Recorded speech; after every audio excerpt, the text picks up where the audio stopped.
அன்புள்ளம் கொண்ட VSO TV நேயர்களே வணக்கம். நான் உங்கள் அறிமுக ஜோதிடர் வெங்கடேஸ்வரன். இப்ப நம்ம எதை பத்தி பார்க்க போறோம்னா கார்த்திகை மாத பலன்களை பத்தி பார்க்க போறோம். கார்த்திகை மாத பலன்கள்னாவே சூரிய பகவானானவர் விருச்சக ராசியில் சஞ்சாரம் செய்வதுதான். முதல்ல பலன்களை பத்தி பார்க்கறதுக்கு முன்னாடி இந்த கார்த்திகை மாசத்துல எந்தெந்த கிரகங்கள் எப்பப்ப பயிற்சி ஆகுது, எப்பப்ப வக்ர நிவர்த்தி ஆகுது அப்படிங்கிறத முதல்ல பார்ப்போம். புதன் பகவானானவர் கார்த்திகை 7க்கு பின் துலா ராசிக்கு வக்ர பயிற்சி ஆகிறார். ஐப்பசி மாசத்துலயே அது வக்ரமா தான் இருக்கு. துலா ராசிக்கு வக்ர பயிற்சி ஆகிறார். அதே மாதிரி குரு பகவானவர் கார்த்திகை 20க்கு பின் வக்ரமாய் தான் இருக்காரு. அது வக்ர பயிற்சியும் அதிசார பயிற்சியும் நம்ம ஆல்ரெடி பேசியிருக்கோம். அதை போய் பாருங்க. கார்த்திகை 20க்கு பின் மிதுனத்துக்கு வக்ர பயிற்சி ஆகிறார். சரிங்களா? அதே மாதிரி செவ்வாய் பகவானவர் தனுசு ராசிக்கு பயிற்சி ஆகிறார். 20 கார்த்திகை 21ஆம் தேதி தனுசு ராசிக்கு பயிற்சி ஆகிறார். கார்த்திகை 16ஆம் தேதிக்கு பின் சுக்கிர பகவான் விருச்சத்துக்குள்ள பயிற்சி ஆகிறார். சூரிய பகவான் சூரிய விருச்சகத்திலே தான் இருப்பார். சரிங்களா? அதே மாதிரி புதன் பகவானும் கார்த்திகை 20ஆம் தேதிக்கு பின் வக்ர நிவர்த்தி அடைஞ்சு விருச்சகத்துக்குள்ள பயிற்சி ஆகிறார்.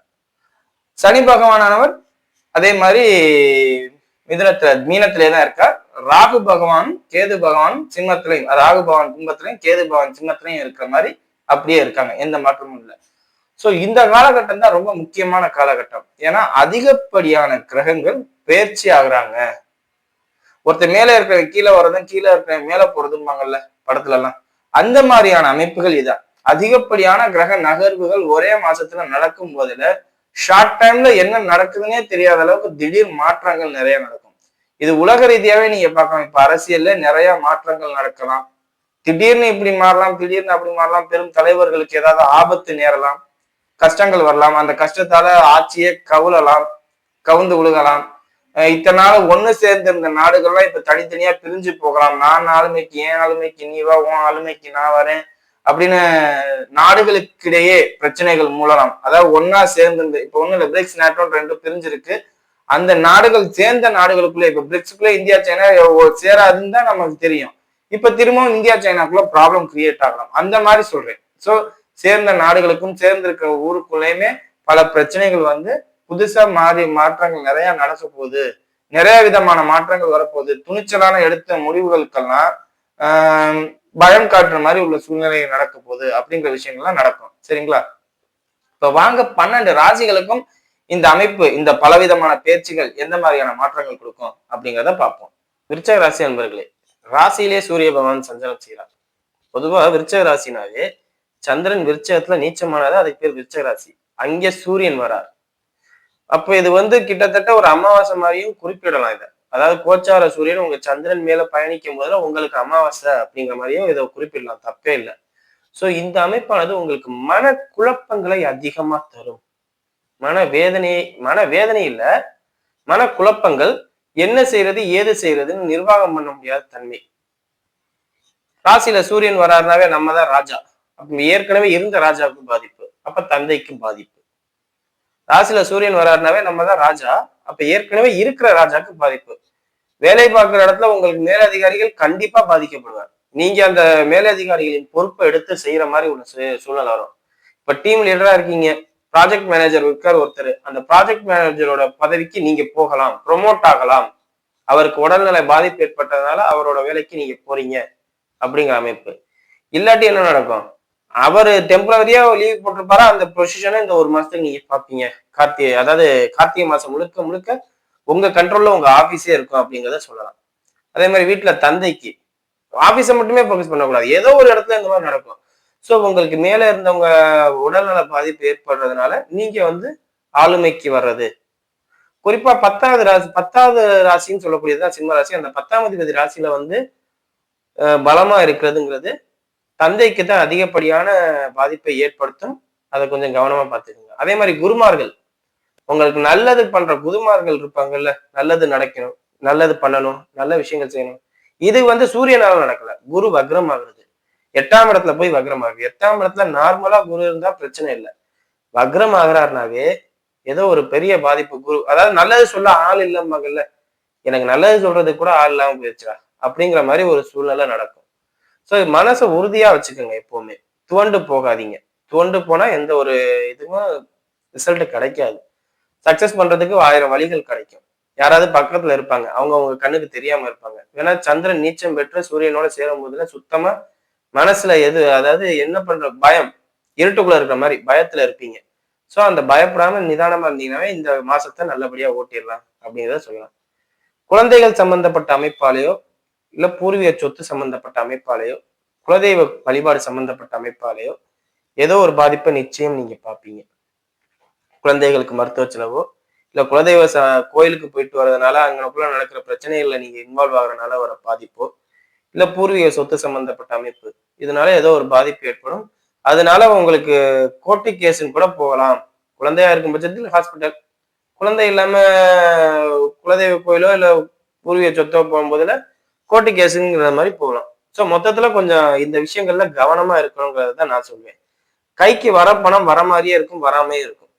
இந்த நேரத்துல 8ல பக்ரம் ஆயிருக்காரு. 8ல நார்மலா இருந்தா பணம் கடுமையா கையில வருங்க, நீங்க பயப்பட வேண்டாங்க அப்படின்னு சொல்லலாம். ஆனா 8ல வக்ரம் ஆகும்போதுல வர மாதிரியே இருக்கும், வராது. இல்லாட்டி தொழில் அதிபர்களாக இருக்கும் பட்சத்தில் இந்த காலகட்டத்துல தான் உங்க தொழில் முடங்குது, சுத்தமா முடங்குதும்பாங்கல்ல.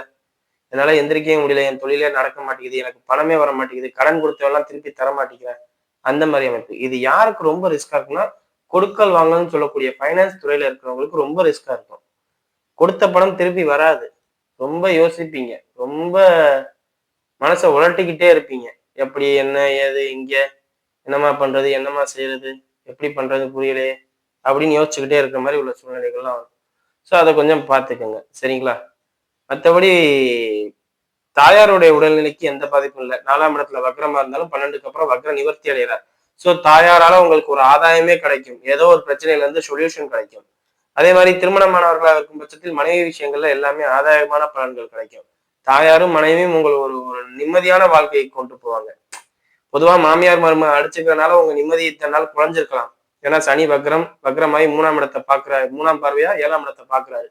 கார்த்திகை 12க்கு அப்புறம் சனி வக்ர நிவர்த்தி அடைகிறாரு. அப்படிங்கும்போது என்ன ஆகும், மாமியாருக்கும் மருமகளுக்கும் உள்ள சண்டையெல்லாம் தீர்ந்து ஒன்னா ஒத்து உணர்ந்து வாழுவீங்க, வீட்டுல நிம்மதியா இருப்பீங்க.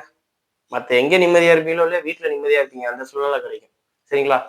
மற்றபடி எந்த பாதிப்பும் இல்லை. அதே மாதிரி 3ஆம் அதிபதி சனி, அப்ப உடன் பிறந்த சகோதரர்களால் உங்களுக்கு நல்லது, சகோதர சகோதரிகளால் நல்லது, அதாவது உங்களுக்கு கீழே பிறந்தவங்க அடுத்து பிறந்தவங்க. புதன் வக்ரமா இருக்கார் 14ஆம் தேதி வரையும், கொஞ்சம் மூத்தோர்கள்ட்ட கொஞ்சம் கவனமா இருந்துங்க, சரிங்களா? வாங்க நட்சத்திர ரீதியான பலன்களை பார்ப்போம். விஷாக நட்சத்திரக்காரர்கள், விஷாக நட்சத்திரக்காரர்களை பொறுத்தவரை நட்சத்திர அதிபதி வக்ரமாயி 8ஆம் இடத்துல இருக்கார். சோ பயமுறுத்துறதா நினைக்காதீங்க. இந்த ஒரு சிலர்லாம் தவறான முடிவு எடுப்பாங்க, லவ் ஃபெயிலியர் ஆயிடுச்சு. வேணா ராசிக்கு 5ஆம் அதிபதி தான் வக்ரமானார், வேற யாரும் வக்ரமாகல. ராசிக்கு 5ஆம் அதிபதி வக்ரமாகல. சோ லவ் ஃபெயிலியர் ஆயிடுச்சு, ராசியில சூரியன் வர்றார், சுய முடிவை எடுக்கிற தைரியத்தை கொடுத்துருவார். தேவையில்லாத மனக்குழப்பங்கள், தேவையில்லாத சிந்தனைகள், தேவையில்லாத தவறான முடிவுகள், தவறான முடிவுகளை பப்ளிக்கா என்னால சொல்ல முடியும், இப்ப சூசைடு இந்த மாதிரி உள்ள விஷயங்கள்லாம். சோ அந்த அமைப்புகள்லாம் பண்ண வேண்டாம். ஏன்னா 8ல நட்சத்திராதிபதி நிக்கும் போதுல, செவ்வாய் 2ல நிக்க வரும்போதுல தப்பாலாம் தோணும். என்ன இதுவும் கடந்து போகும்னு லைஃபை வாழ கத்துக்கங்க, சரிங்களா? இது கண்டிப்பா குலதெய்வம் சம்பந்தப்பட்ட அமைப்பாலேயோ லவ் சம்பந்தப்பட்ட அமைப்பாலேயோ தான் நடக்கும். கோயில்ல இப்போ பெரிய மனுஷனா இருக்கீங்க, குலதெய்வ கோயில வச்சு உங்களை அசிங்கப்படுத்திட்டாங்க, இனிமே நம்ம வாழணுமா அப்படின்னு நினைப்பீங்க. இளம் வயதினர்களாக இருக்கும் பட்சத்தில் லவ் ப்ராப்ளம். இல்லாட்டி அனைத்து வயதினருக்கும் பணமே ஒரு விஷயம், குருனாவே பணம் தான். சோ பணத்தால ஒரு பாதிப்பு, விஷா நட்சத்திரக்காரர்களா இருக்கும் பட்சத்தில் பணத்தால ஒரு பாதிப்பு ஏற்படுறது. சோ இதெல்லாம் கொஞ்சம் கவனமா பார்த்துக்கோங்க. மொத்தத்துல ஏதோ ஒரு அசிங்கம், அவமானம், தடை, தாமதம் ஏற்படுவதனாலே, உங்களுக்கு தலகுனிவு ஏற்படுறதுனாலே ஒரு மனசஞ்சலம், வீட்டை விட்டு வெளியில வர முடியாத தன்மை நடக்கும். அதெல்லாம் கொஞ்சம் கவனமா பார்த்துக்கோங்க, சரிங்களா? திருமணம் ஆகாதவர்களாக இருக்கும் பட்சத்தில் திருமண பாக்கியம் கைகூடி வரும், உங்களுக்கு கைகூடி வரும். சோ இந்த திருமணம் உங்களுக்கு நல்லதுன்னே நான் சொல்லுவேன். காரணம் என்னன்னா இந்த காலகட்டத்துல செலவு பண்ணணுங்கிறது, ஏதோ ஒரு அசிங்கம் பண்ணணும் அப்படிங்கிறது அமைப்பு. அசிங்கத்தை பூரா மாத்தணும்னா செலவு பண்ணி திருமணம் பண்ணி வைக்கிறேன், அந்த திருமணம் நல்ல விஷயமா நடக்கும்னு எனக்கு உறுதியா சொல்ல தெரியல. காரணம் என்ன, சுக்கிரன் ராசிக்கு 12ஆம் இடத்துல இருக்காரு. அப்படிங்கும் போதுல இவர் நல்ல திருமணத்தை அமைச்சு கொடுப்பாருன்னு உறுதியா தான் சொல்ல முடியாது. பட் ஆனா திருமணம் நடக்கும். அந்த திருமணத்தாலே பின்னாடி ஏன்டா அவசரப்பட்டு இந்த கல்யாணத்தை பண்ணிட்டோமோ அப்படின்னு ஃபீல் பண்ணுவீங்க. ஸோ இந்த மாதிரி நடக்கும், அதை கொஞ்சம் பார்த்துக்கோங்க. பார்த்து எப்படி சமாளிக்கணுமோ சமாளிச்சுக்கோங்க, சரிங்களா? மற்றபடி எல்லாமே ஓரளவுக்கு பரவாயில்ல. தொழிலா இருக்கும் பட்சத்தில் தொழில் நல்லாவே இருக்கும் அப்படின்னு சொல்லலாம். என்ன வருமானம் இருக்காது, ஆனா ரன்னிங் ஆகிட்டு இருக்கும், சரிங்களா? அடுத்து அனுஷ நட்சத்திரக்காரர்கள். அனுஷ நட்சத்திரக்காரர்களை பொறுத்தவரை நட்சத்திராதிபதி வக்ர நிவர்த்தி அடைகிறார். உங்களுக்கு தாங்க வாழ்க்கையே. நான் கொஞ்ச நேரத்துக்கு முன்னாடி சொன்னேன்ல, இந்த 4ஆம் அதிபதியும் 7ஆம் அதிபதியும் தொடர்பு படுறாங்கட்டு. அதாவது 4ஆம் அதிபதி 5ஆம் இடத்துல உட்கார்ந்து 7ஆம் இடத்தை தொடர்பு கொள்றாரு. அப்படிங்கும்போது புத்தி தெளிவா வேலை செய்யும். அம்மாட்ட எப்படி பேசணும், மனைவி கிட்ட எப்படி பேசணும், அப்பாட்ட எப்படி பேசணும், கணவன்கிட்ட எப்படி பேசணும் அப்படிங்கறது தெளிவா தெரிஞ்சு நீட்டா கொண்டு போவீங்க. சாமர்த்தியம் இந்த நேரத்துல உங்களுக்கு சாமர்த்தியம் வரும். சரிங்களா? அதுல ஒரு பாதிப்பும் இல்லை. வருமானம் இருக்கிற அளவுக்கு செலவும் இருக்கும். கையில பணம் தங்கும்னு உறுதியா சொல்ல முடியாது. வருமானம் 50 ரூபா கிடைக்குதுன்னா 50 ரூபாய் செலவும் ஆகும். அதுல எந்த மாற்றமும் இல்லை. 25 ரூபாய் செலவு பண்ணி 25 ரூபாய் பாக்கெட்ல வச்சுக்கணும்னு நினைச்சா அது முடியாது.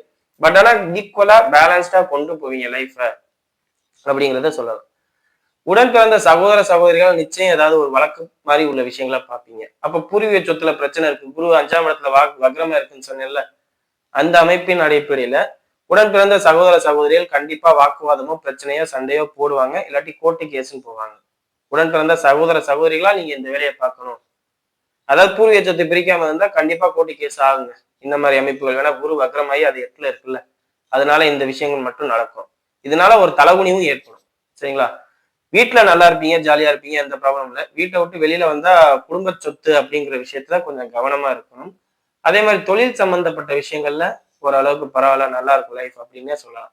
குழந்தைகளால் எந்த பாதிப்பும் இல்லை. குழந்தைகளால் உங்களுக்கு பேரு கிடைக்கும், புகழ் கிடைக்கும். அதே மாதிரி அவங்களால ஒரு ஹாப்பினஸே கிடைக்கும். தாய் தந்தையரால எல்லாம் எந்த பாதிப்பும் இல்லை.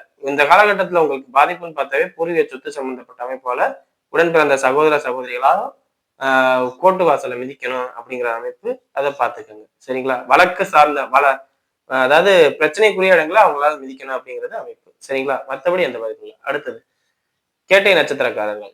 கேட்டை நட்சத்திரக்காரர்களை பொறுத்தவரை நட்சத்திராதிபதி வக்ரமாக்கார் 14ஆம் தேதி வரை. சோ அப்ப என்ன ஆகும்? உங்கள் உடம்புக்கு முக்கியத்துவம் கொடுங்க. இந்த ஆரம்பத்துல ஒரு பயமுறுத்தி இருப்பேன் பாத்தீங்களா, அதெல்லாம் உங்களுக்குன்னு நினைச்சுக்கோங்க. காரணம் என்ன? நட்சத்திராதிபதி வக்ரமா இருக்கிறார் 14ஆம் தேதி வரை. ராசியில சந்திரன் வந்து சூரியனும் இவர் வராரு.